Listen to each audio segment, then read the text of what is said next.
Football Universe. Siapa sih mesin gol terhebat Brasil sampai saat ini? Selain Pele dan Ronaldo Fenomenon, nama yang satu ini tak boleh dilupakan. Dialah Romario, yang akan kami ceritakan kehebatannya di video ini. Please like, comment, share, dan subscribe channel ini jika cerita-cerita sepak bola kami bermanfaat. Guus Hiddink, pelatih Belanda dan PSV pernah berkata bahwa Romario adalah bakat besar Brasil yang pernah dia latih. Menurut Hiddink, pemain ini sebenarnya sangat malas latihan. Tetapi dia selalu benar ketika berkata, "Tenang coach, aku pasti tampil menawan dan mencetak gol di pertandingan besok." Perkataannya tersebut selalu benar 8 dari 10 kali diucapkan, dan hal itu berarti dia adalah mesin gol sejati yang belum pernah kutemui lagi sampai saat ini. Lanjut Guus Hiddink. Romario memang terlahir dengan bakat besar untuk mencetak gol. Vamos Brasil, vamos Jorginho. Olha o gol! Olha o gol! Olha o gol! Domina Romário! Romário, homem dele!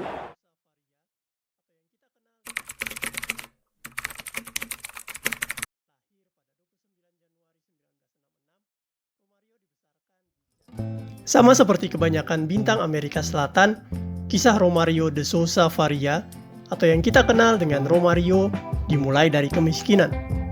Lahir pada 29 Januari 1966, Romario dibesarkan di Jasa Recinho, favela terbesar kedua di kota Rio de Janeiro.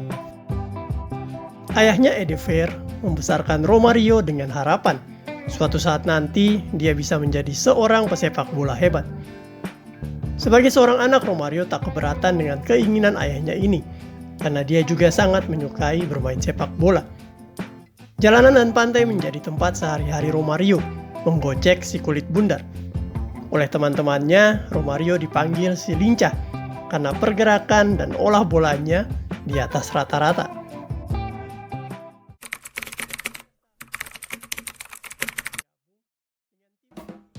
Pada usia 13 tahun, Romario kemudian berhasil bergabung dengan tim junior Olaria, sebuah klub kecil di suburban kota Rio.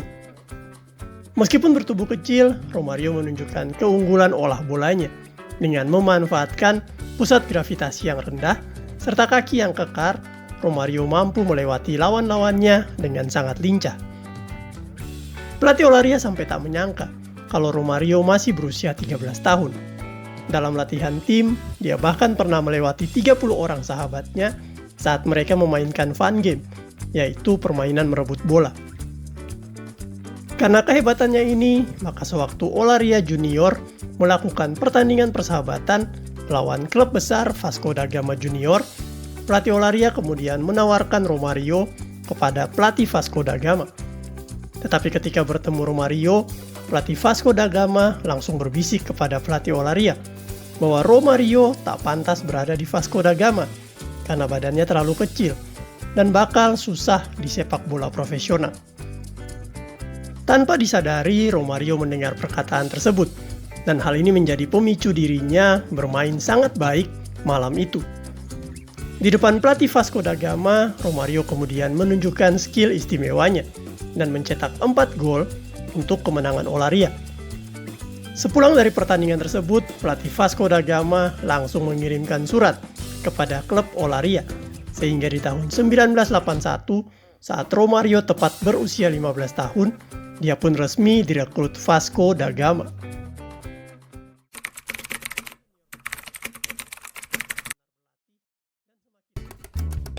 Di tim junior Vasco da Gama, Romario benar-benar berlatih dan semakin meningkatkan bakatnya. Dari hari ke hari, Romario selalu berhasil membuat pelatih-pelatih di sana kagum padanya. Gol-golnya tak pernah berhenti tercipta, dan perlahan dia pun mulai menjadi bintang untuk tim muda Vasco da Gama. Dari tahun 1981 sampai 1985, Romario menunjukkan peningkatan yang sangat baik untuk tim junior Vasco da Gama, sehingga dia pun dipanggil untuk memperkuat tim nasional Brasil pada kejuaraan remaja tahun 1985.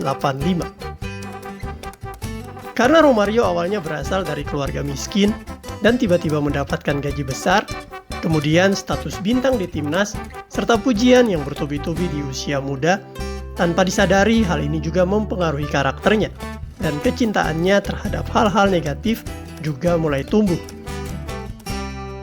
Pada kejuaraan remaja tahun 1985, Romario kemudian beberapa kali bersitegang dengan pelatih Brasil. Dirinya tak berlatih dengan sungguh-sungguh. Di saat teman-temannya lagi latihan, dia malah merayu cewek yang sedang duduk di bangku penonton. Kemudian saat di hotel, dirinya tertangkap basah, buang air kecil di balkon hotel di kota Moskow. Akibatnya pelatih Brasil langsung memulangkannya tanpa memainkan satu laga pun.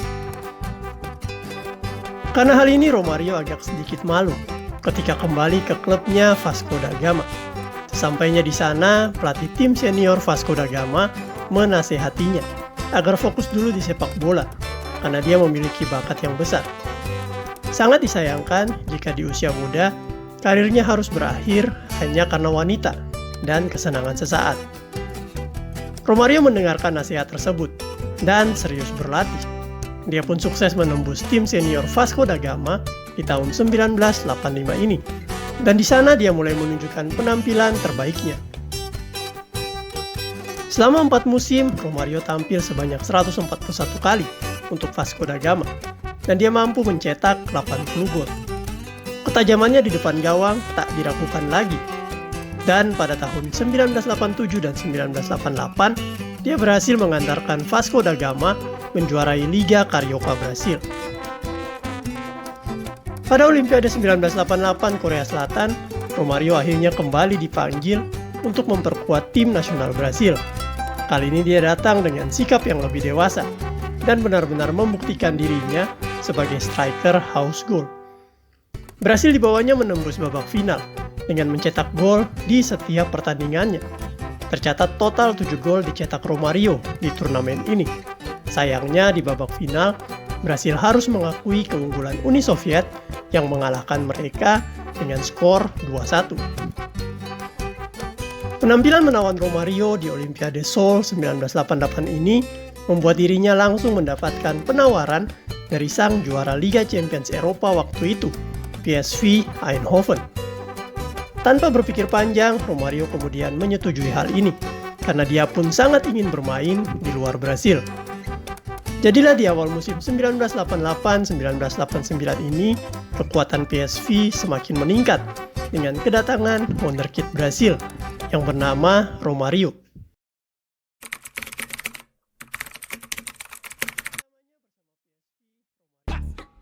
Di musim pertamanya bersama PSV, Romario tak menunjukkan kesulitan untuk beradaptasi dengan Liga Belanda.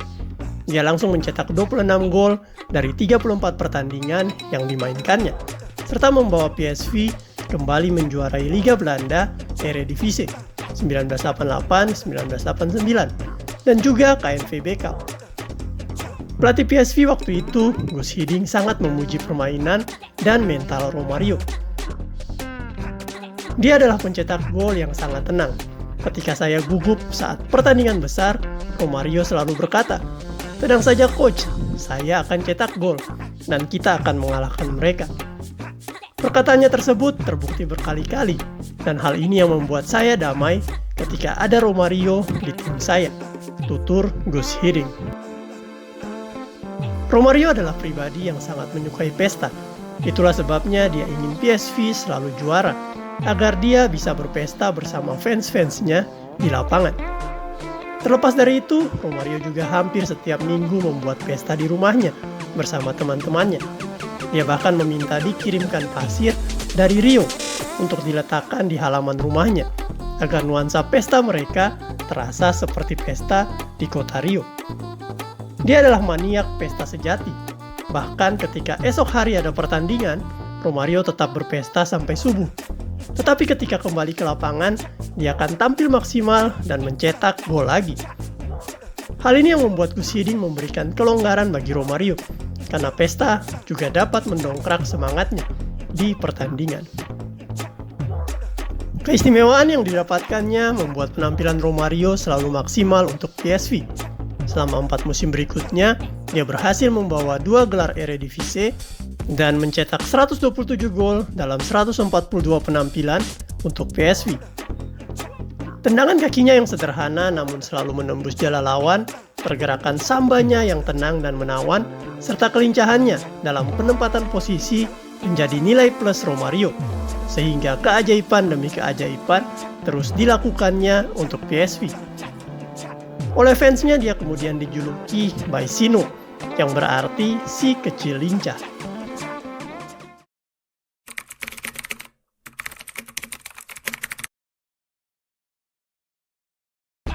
Pada awal musim 1993-1994, legenda Belanda Johan Cruyff kemudian berhasil merayu Romario untuk pindah ke Barcelona. Dia adalah pasal terakhir yang dibutuhkan Cruyff untuk membentuk Barcelona Dream Team. Kehadirannya membuat lini depan Barcelona yang awalnya sudah ada Laudrup dan Stoichkov menjadi sempurna. Permainan Barcelona pun meningkat drastis karena di setiap pertandingannya Romario hampir selalu mencetak gol. Di musim perdananya ini, 1993-1994, Romario mampu mencetak 30 gol dari 33 laga yang dimainkannya. Di dalamnya terdapat hat-trick fenomenalnya saat Barcelona mengalahkan Real Madrid 5-0 di El Clasico. Dirinya pun dinobatkan menjadi top skor La Liga, sementara Barcelona berhasil dibawanya menjadi juara La Liga. Di ajang Piala Champions, Barcelona pun dibuatnya tampil luar biasa. Kerjasama Romario dan Hristo Stoichkov membuat bek-bek lawan selalu kewalahan saat mereka menari-nari dengan bola. Pemain bertahan kelas dunia terlihat biasa-biasa saja ketika dengan mudahnya Romario melewati mereka. Barcelona diantarkannya lolos sampai babak final dengan sangat mudah, dan para pengamat sepak bola saat itu sudah memprediksikan mereka bakal menjadi juara Liga Champions di musim itu. Tetapi keperkasaan Barcelona waktu itu semuanya runtuh di babak final saat melawan AC Milan. Sikap terlalu sombong membuat Barcelona tak mampu membendung permainan AC Milan. Mereka pun dibantai 0-4 dan menjadi kekalahan yang menyakitkan. Setelah kekalahan di Piala Champions, Romario kemudian mewakili Brasil di ajang Piala Dunia 1994. Ini adalah Piala Dunia kedua Romario setelah di Piala Dunia 1990 dia mengalami cedera dan tak dapat banyak membantu Brasil di sana. Piala Dunia 1994 ini begitu spesial karena di lini depan Brasil, Romario kini berduet dengan musuh besar dan rival abadinya yang bernama Bebeto. Mereka berdua sejak awal telah bertikai. Romario yang adalah anak party, sementara Bebeto adalah pemain yang taat beragama. Sama-sama bersaing di Liga Brasil, dan mereka berdua juga saling mengalahkan dalam peraihan top skor. Sewaktu Romario ke Barcelona, Bebeto juga adalah bintang Deportivo La Coruña, dan di Liga Spanyol mereka juga bersaing dengan ketat. Awalnya saat Brasil latihan, Romario dan Bebeto tak mau duduk berdekatan. Mereka juga dingin satu dengan yang lain. Tetapi pelatih Brasil waktu itu, Carlos Alberto Pereira, selalu menasihati mereka bahwa mereka berdua adalah striker paling tajam di dunia saat itu. Dan jika mereka mau akur serta bekerja sama, maka Brasil pasti akan juara dunia. Romario dan Bebeto pun akhirnya perlahan mulai saling menyapa. Dan di lapangan terbukti mereka mampu mengalahkan lawan-lawan Brasil dengan sangat mudah.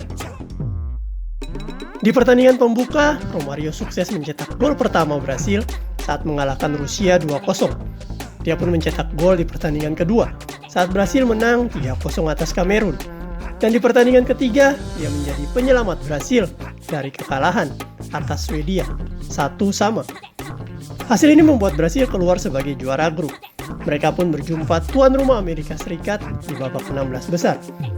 Tuan rumah Amerika Serikat berhasil mengimbangi permainan Brasil dan beberapa peluang pun mengancam gawang Brasil. Di momen inilah Romario menunjukkan kebesaran hatinya.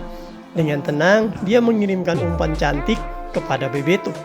Dan akhirnya terciptalah gol kemenangan atas Amerika Serikat. Bebeto setelah mencetak gol tersebut berlari ke arah Romario, memeluknya sambil meneriakkan, "You te amo," yang berarti "I love you." Perseteruan antara Romario dan Bebeto terselesaikan di pertandingan bersejarah ini, dan Brasil pun lolos ke babak 8 besar Piala Dunia 1994. Bersatunya dua striker tajam ini benar-benar berdampak bagi Brasil di perempat final. Waktu itu lawan yang dihadapi sangat berat, yaitu Belanda. Kedua tim bermain imbang 0-0 sampai babak pertama berakhir. Kerjasama Romario Bebeto kemudian membuahkan hasil di menit 53 saat Romario berhasil mencetak gol. Selang 10 menit kemudian, kali ini giliran Bebeto yang mencetak gol dan melakukan selebrasi ikoniknya, yaitu menggendong bayi. Tetapi Belanda bukanlah lawan yang mudah menyerah. Bintang fenomenal mereka, Dennis Bergkamp, mampu melewati 4 bek Brasil dan mencetak gol menjadi 2-1. Selang 10 menit kemudian, Belanda menyamakan kedudukan menjadi 2-2 lewat Aaron Winter. Brasil digempur habis-habisan. Untungnya di menit 81, tendangan bebas Branco mengantarkan Brasil menang 3-2 atas Belanda sampai peluit panjang ditiup. Brasil akhirnya lolos ke babak semifinal dan bertemu Swedia. Bukan perkara mudah mengalahkan Swedia yang waktu itu dihuni pemain-pemain bintang juga. Brasil berusaha sangat keras, tetapi selalu digagalkan kiper dan pemain bertahan Swedia. Adalah Romario yang kembali menjadi bintang di pertandingan semifinal ini, ketika satu-satunya golnya di menit 80 mampu membuat Brasil melangkah ke babak final Piala Dunia. Di babak final, Brasil akhirnya menemukan lawan yang sama kuat, yaitu Italia. Waktu itu skuad Italia diisi hampir semuanya bintang, sehingga Romario dan Bebeto terlihat sangat sulit untuk menembus pertahanan Italia yang dinakodai oleh Franco Baresi. Pertandingan pun berakhir 0-0 sampai selesai perpanjangan waktu dan harus ditentukan lewat adu penalti. Romario menjadi penendang kedua Brasil dan sukses mengeksekusi penalti dengan sangat baik. Brasil mencetak 3 gol, sementara dari 5 penendang Italia, mereka cuma mampu mencetak 2 gol, sehingga Brasil memenangkan Piala Dunia 1994 dengan skor penalti 3-2. Semua pemain Brasil tampak sangat senang akan hal ini, termasuk Romario yang juga berhasil mengangkat trofi terbaik di dunia ini. Setelah Piala Dunia 1994, hubungan Romario dan Bebeto menjadi sangat harmonis di dalam maupun di luar lapangan. Mereka pun tercatat sebagai duo terhebat Brasil, karena selama 23 kali mereka berduet, Brasil tak pernah mengalami kekalahan. Memasuki musim 1994-1995, hubungan Romario dan Cruyff mulai retak, karena Romario hampir setiap hari berpesta. Pola hidup yang tidak disiplin ini tidak cocok dengan filosofi Cruyff yang mementingkan kerjasama tim. Meskipun demikian, Cruyff mengakui tak dapat mengekang Romario karena dia selalu dapat memberikan hasil positif bagi tim lewat gol-golnya. Suatu ketika Romario bertanya kepada Cruyff apakah dia bisa mendapatkan waktu libur latihan untuk pergi ke karnival di Rio. Sambil tertawa, Cruyff menjawab, "Saya akan mengizinkan jika kamu bisa mencetak 2 gol besok." Keesokan harinya Romario mencetak gol keduanya hanya dalam waktu 20 menit dan dia pun langsung memberi isyarat kepada Cruyff untuk menggantinya. Dengan senyum lebar dia datang kepada Cruyff dan berkata, "Coach, pesawat saya akan berangkat dalam 1 jam lagi. Tolong gantikan saya karena saya telah menepati janji kemarin." Cruyff pun tidak punya pilihan selain menggantikannya dan membiarkan Romario terbang ke Brasil. Romario semakin tak bisa dikendalikan. Dia menjadi semakin sombong setelah memenangkan penghargaan sebagai pemain terbaik dunia di akhir tahun 1994. Dirinya juga di lapangan menjadi agak arogan dan menyikut Diego Simeone, pemain Sevilla dengan sengaja, yang berakibat dirinya dihukum tak boleh bermain di 5 pertandingan.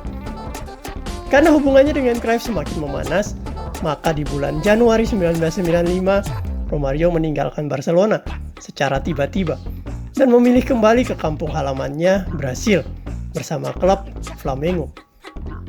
Meskipun berakhir tak mengenakan, tetapi Cruyff selalu berkata bahwa Romario adalah salah satu striker terhebat yang pernah dia latih karena memiliki bakat alam yang luar biasa.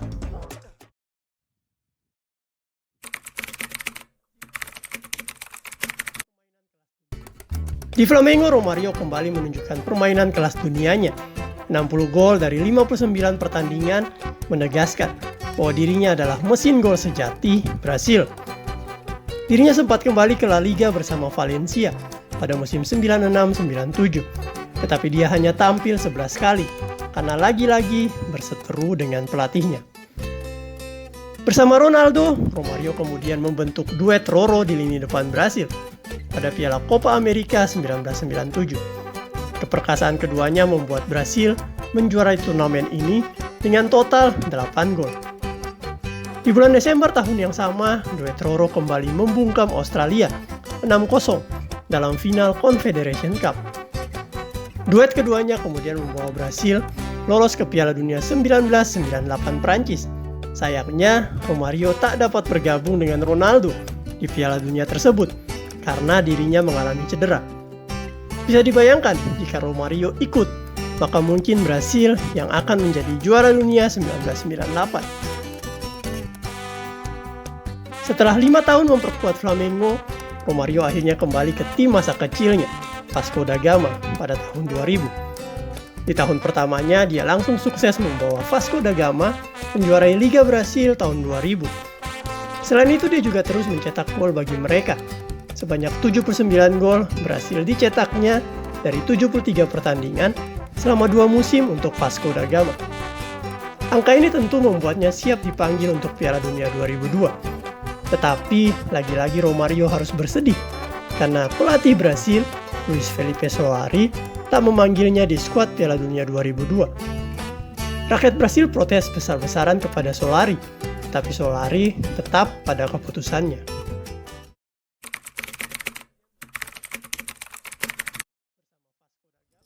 Romario kemudian melanjutkan karirnya di Liga Brasil bersama Vasco da Gama, Fluminense, dan America RJ. Dia juga sempat bermain di Liga Arab Saudi bersama Al Sadd dan di Liga Amerika Serikat bersama Adelaide United dan Miami FC. Pada tahun 2009, di usianya yang ke-43, Romario akhirnya memutuskan untuk gantung sepatu. Bagi fans sepak bola yang pernah menyaksikan Romario bertanding, pasti setuju jika Romario adalah salah satu striker terhebat Brasil yang pernah ada. Jika diurutkan, maka Romario berada di posisi ketiga setelah Pele dan Ronaldo fenomenal sebagai pemain paling berpengaruh di Brasil. Selamanya Romario akan dikenang sebagai salah satu bakat terbesar Brasil.